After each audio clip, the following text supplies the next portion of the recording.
ఆయుష్నిచ్చేది ఆయనే కదా, ఆరోగ్యాన్ని ఇచ్చేది ఆయనే కదా, నీ చేతి పనిని దీవించేది ఆయనే కదా.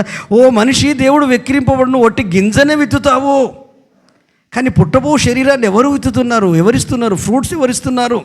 ఆ భూమి కలిగజేసింది ఆయన కదా, తేమను, ఆహారాన్ని, వాతావరణాన్ని, ఆ గాలిని, నీరును అన్నీ ఆయనే కదా. ఊరికే నేను ఇది కాలేదు. అందుకే ఈరోజు ఈ లోక మర్యాద చొప్పున నువ్వు నడవకుండా ఉండాలంటే దేవునితో సంభాషించడం ప్రారంభించు.